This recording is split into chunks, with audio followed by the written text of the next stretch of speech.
হচ্ছে যে বর্তমান পরিস্থিতির আলোকে যে ধরনের সরকারি কাঠামো বিদ্যমান তাদের মধ্যে সমন্বয় সাধিত হচ্ছে। এই তো তিনটি বিষয়। এই তিনটি বিষয় যদি আপনি করতে যান তাহলে আপনি দেখেন যে আমরা কিছুক্ষণ আলোচনা করলাম। প্রথমে হচ্ছে যে স্ট্যান্ডার্ড, আমাদের একটা স্ট্যান্ডার্ডের নিয়ন্ত্রণ করার কর্তৃপক্ষ আছে। তারপরে আমরা চিন্তা করলাম যে এইটার মেধা শব্দ কিভাবে নিরূপিত হবে, সেটার একটা কর্তৃপক্ষ আছে। হ্যাঁ, সেটা আমাদের বিভিন্ন মন্ত্রণালয় ছড়িয়ে ছিটিয়ে আছে। কোনোটা ইন্ডাস্ট্রিজ মিনিস্ট্রিতে আছে, কোনোটা কালচার মিনিস্ট্রিতে আছে। তারপরে তৃতীয় আমরা লক্ষ্য করছি যে কতগুলো বিষয় হচ্ছে যে জীবনের সাথে, মানে পাবলিক হেলথ, যেখানে হচ্ছে যে অনেক জায়গায় আপনার আইনের ছাড় দেওয়া হয় যদি পাবলিক হেলথ ইমার্জেন্সি। এটা হচ্ছে সবচেয়ে বড় জিনিস, যে এইখানে আপনি কোনো কম্প্রোমাইজ করতে পারবেন, তাই না? Public health emergency. এখন আপনারা রাজস্ব আয়ের কথা বলবেন।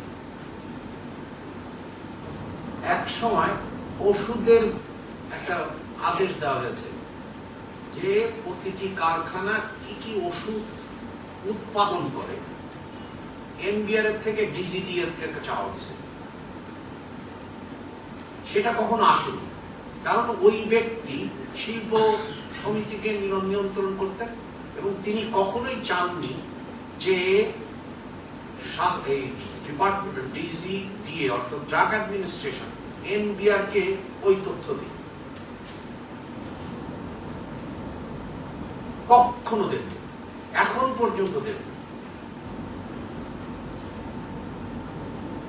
কারণ ওইটা দিলে তো ব্যাচ নাম্বার পাওয়া যাবে, আর ব্যাচ নাম্বার পাওয়া গেলে কতটুকু ওষুধ উৎপাদন পাওয়া যাবে, আর কতটুকু ওষুধ উৎপাদন হলে কতটুকু রাজস্ব ক্ষতি হবে সেটা পাওয়া যাবে। এটা মরহুমা বেগম খালেদা জিয়া 1994 সালে এইটা এনবিআর পাঠায়। এখন পর্যন্ত ডিজিডিএ এই প্রশ্নের উত্তর দেয়। তাহলে বোঝেন, তাহলে কি আসলে আইনটা ভাঙছে? যে আপনার ওষুধ শিল্পের মতো আপনার একটা, যেখানে অনেকগুলো স্ট্যান্ডার্ড আছে, এটা তো অন্য না, এটা একটা স্ট্যান্ডার্ড অর্গানাইজেশন। কারণ এটা টেস্টিং করতে হয়, সবকিছু করতে হয়।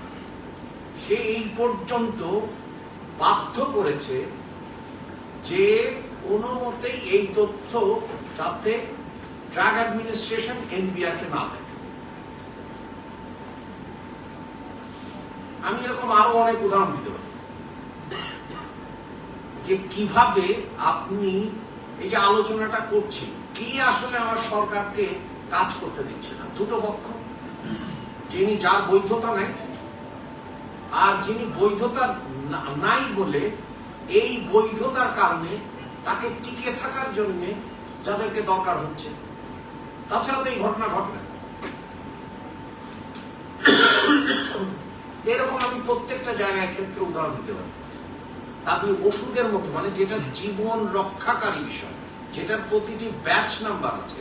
সো আমরা এটা যদি দান করতো তাহলে আমরা জানতাম যে এতটা ওষুধ অমুক কোম্পানি তৈরি করেছে, সো এইটার ভ্যাট এইটা হবে, এইটার ট্যাক্স এটা হবে। কিন্তু ওই ব্যক্তি দ্বারা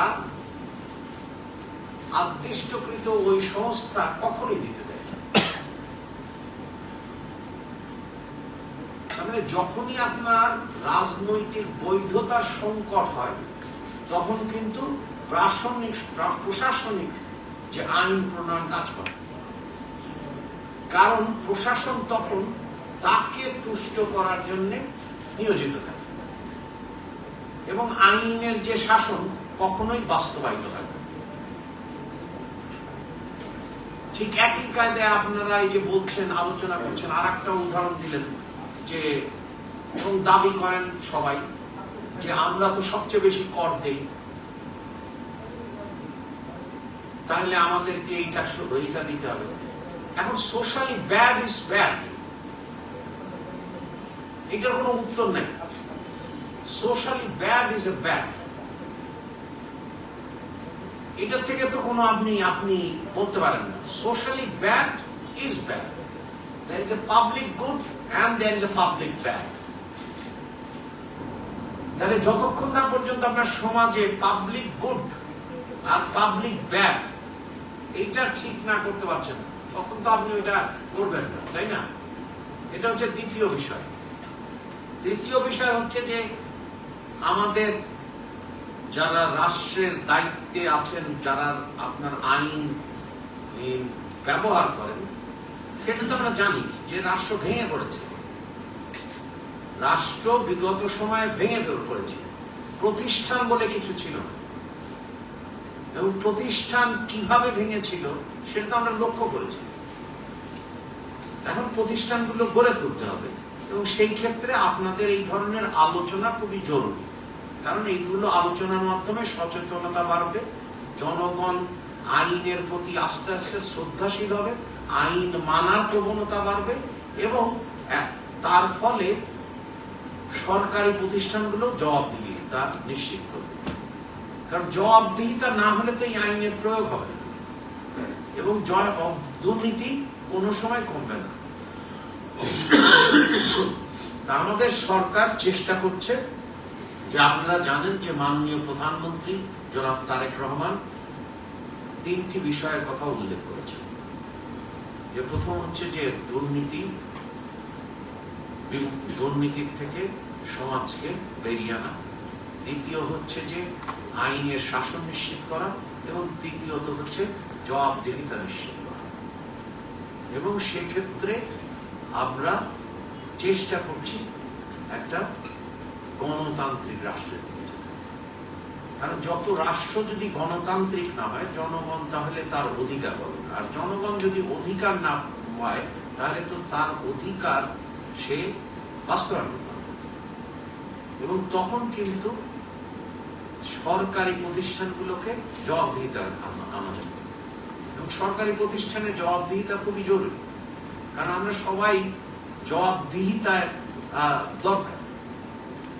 এখন হুমকি ধামকি দিয়ে যদি আপনি চলেন এবং সাংবাদিকদের হুমকি ধামকি দেন, তাহলে তো সেই দেশে তো আপনার আর মত প্রকাশও থাকবে না, স্বাধীনতা থাকবে না।